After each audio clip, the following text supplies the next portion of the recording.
What a wonderful day to go for a walk, but most importantly, to take your animal, to take your puppy, to take your dog out for a walk. Today's forecast, I'm not even sure. Didn't even check the weather report. But today we got a little overcast. Sun is trying to peek out. Most importantly, guys, it's a good day to take your dog for a walk. That's right.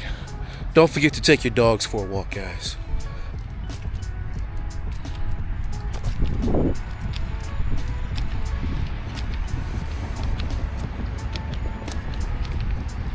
I'm really liking the progressions of Nix, especially when it comes to him recognizing a threat or not. He'll pay attention to his surroundings, but as far as reacting, it's becoming very limited. Good job, Nix. Good job. That a boy. That a boy. That a boy.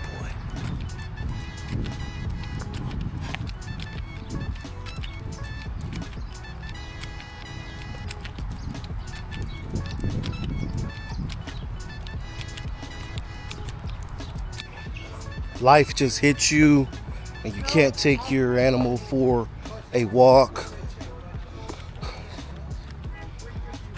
I understand.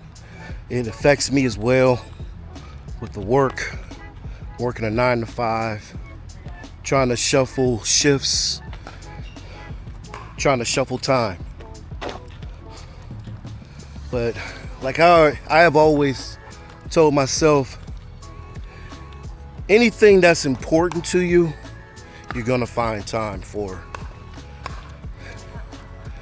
Make sure that before you make a purchase, before you bring in an animal into your home, make sure that you're ready to make that animal your top priority.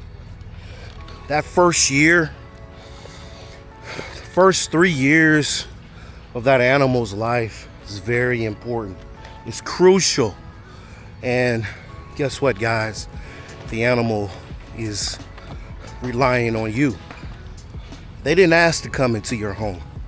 So make your animals your top priority. But most importantly, guys, walk your dogs. Yeah, walk your dogs. The goal is twofold purpose: to condition Nix in daily walks and the backdrop behind daily walks, as well as to condition myself. So throughout these scenarios, throughout these skits, you're gonna see some progressions from both me and Nix. I have some health goals for myself. I know within the last couple of years, I've gained some extra pounds that I really don't want and I need to get rid of. Why? Because if we're teaching dog health and walking our dogs, then most importantly, we want to be healthy ourselves, right?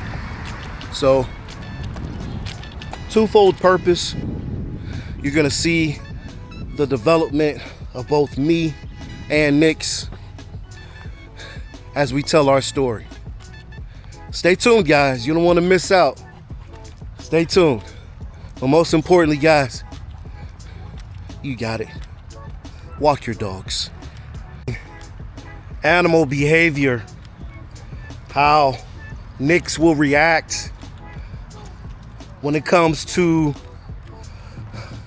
smaller animals like a squirrel, a groundhog, or even a small dog.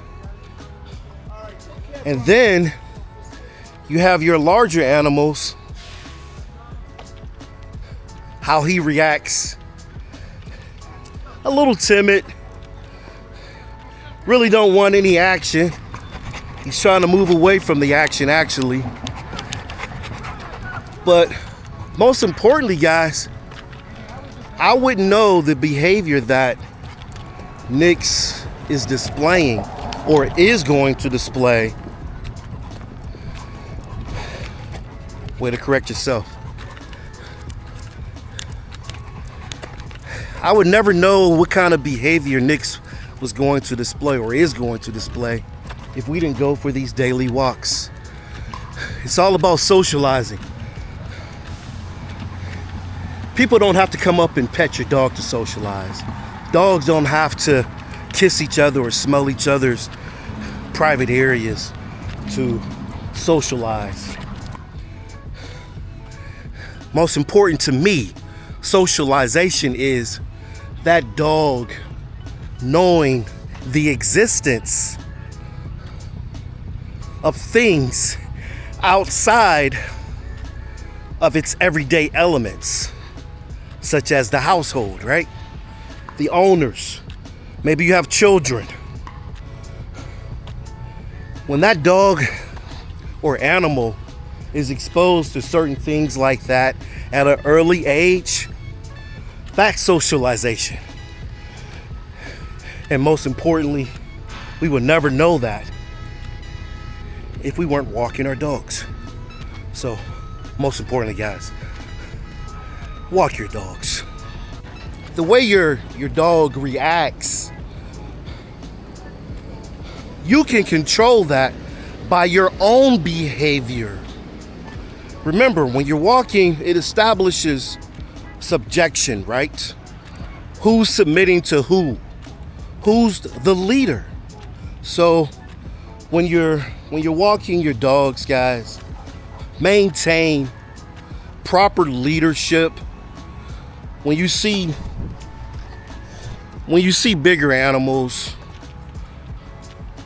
when you see passerbys, pedestrians on the walkway, control your dog, show leadership, show that your dog at that particular time when you're passing by that person, a pedestrian, an animal, that they should be what? Healing. They should be right next to your side. So leash control is very important. Leash control is very important. Walk your dogs, guys. Walk your dogs.